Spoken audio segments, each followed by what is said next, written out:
Գազի հարցով ժամանակավոր հանձնաժողով խորհրդարանում կստեղծվի։ Խմբակցություններից միայն Ժառանգությունն է, որ վաղը փետրվարի 26-ին դեմ է քվեարկելու նախագծին։ Ազգային ժողովի նախագահը ընդդիմադիրներին վստահեցնում է, որ քաղաքական մեծամասնությունը միշտ պատրաստ է ընդառաջել ոչ իշխանական ուժերի առաջարկներին եւ նպատակ չունի կոծկել գազի պարտքի եւ գնի շուրջ ծագած հարցերի մանրամասները։ Մենք թաղելու վարպետ չենք, ոչ թե թաքցնելու վարպետ ենք։ Չունենք այդ փորձը։ Ուղղակի մենք ուզում ենք հնարավորություն ստեղծենք եւ այդ հարցը մենք քննարկել ենք մեր գործադիրի նիստում կուսակցության եւ հանրապետության նախագահը շատ պարզ ասել է, եթե կան մարդիկ, ովքեր որ չարաշահել են իրենց պաշտոնում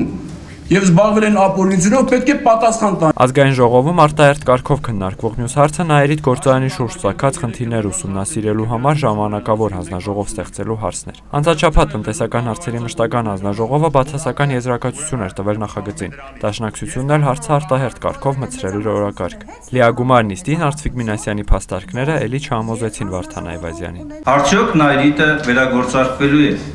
Ինչպես են փակվելու այս պարտավորությունները։ Արդյոք Նաիրիտի աշխատակիցները որպես մասնագիտական կարևորագույն ներուժ ներգրավվելու են Նաիրիտի հետագա գործունեության մեջ։ Այս պատասխանները ոչ միայն չկան, այլ նաև մենք ձեր հետ միասին տեսնում ենք տեղեկատվական կեղծ գրով կապված գործարանի հետ։ Ինչ է տալու քաղաքական շահարկումը։ Արդեն իսկ տվյալ դահլիճում գնում է քաղաքական շահարկում։ Կանխամտածված սննկացում, Թալանի նախաուղված որոշակի պայմաններ, ես հարց տվեցի, այդ դեպքում հանձնաժողովը, որը ստեղծվելու է պատգամավորներով, որոնք քաղաքական տեղեկատվության ուսումնասիրության վրա պետք է կատարեն քաղաքական որոշում, որքանով են իրազեկված, Թալանը տեղի ունեցել, թե ապօրինի վատում։ Քննարկման ժամանակ պատգամավորներն ամենաշատը հիշեցին վարչապետ Տիգրան Սարգսյանին ու նրա հարազատներին։ 40 միլիոն դոլար են գնահատել Նաիրիտը։ Եթե Տիգրան Սարգսյանը մենակ է տարածքում Նաիրիտի վարչցանի 40 միլիոն դոլար մի տարում կհանի։ Մենք տեսնում ենք վարչապետի եղբորը ստեղ։ Տեսնում ենք մյուս եղբորը Չինաստանում։ Չինաստանն է գնում Նաիրիտը, մենք Նաիրիտից ոչ մի հարված, ոչ մի են բուտադեն արտադրությունից ոչ մի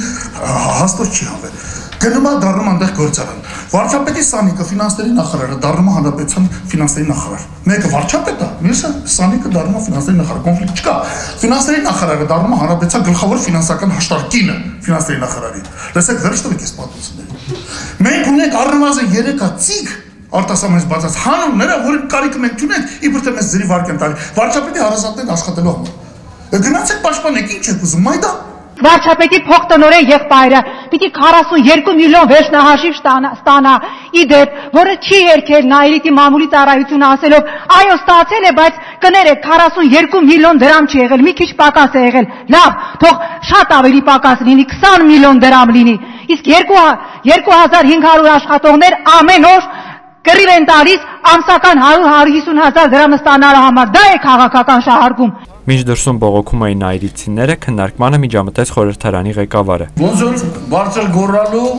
շատ խոսելի մրցույթ էլի։ Հովիկ Աբրահամյանը ընդդիմությանը հիշեցրեց, որ գազի հանձնաժողովի հարցում ընդառաջել է ու հավատացրեց, որ Նաիրիտի հարցով էլ մի օր հանձնաժողով կստեղծվի, մանավանդ որ հարցը մեծ օրակարգում է։ Ես ձեզ տալիս եմ խոստում, որ մենք ստեղծել ենք հնարավորություն աշուն այդ հարցին անդրադառնալ։ Ինչի մասին է խոսքը, ինչ եք մեկս մյուսին վիրավորում նեղացնում։ Ոչ, դրա կարիքը չկա, դրա անհրաժեշտություն չկա։ Եվս մեկ անգամ ուզում եմ հորդորել իմ գործընկերներին, նաև հարիր չէ այս ամբիոնից ամեն րոպե երկրի վարչապետի անուն հնչեցնել, մեղադրել այս այ գործերի մեջ։ Խորհրդարանում արտահերթ կարգով սկսվեց նաև մարտի 1-ի դեպքերն ուսումնասիրող ժամանակավոր հանձնաժողով ստեղծելու նախագծի քննարկումը, որը կշարունակվի վաղը փետրվարի 26-ին։ Նույն օրը քվեարկության կդրվեն մյուս հանձնաժողովների ստեղծման նախագծերը։ Սարգիս Խանդանյան, Սարգիս Բուղղադարյան, Civilnet։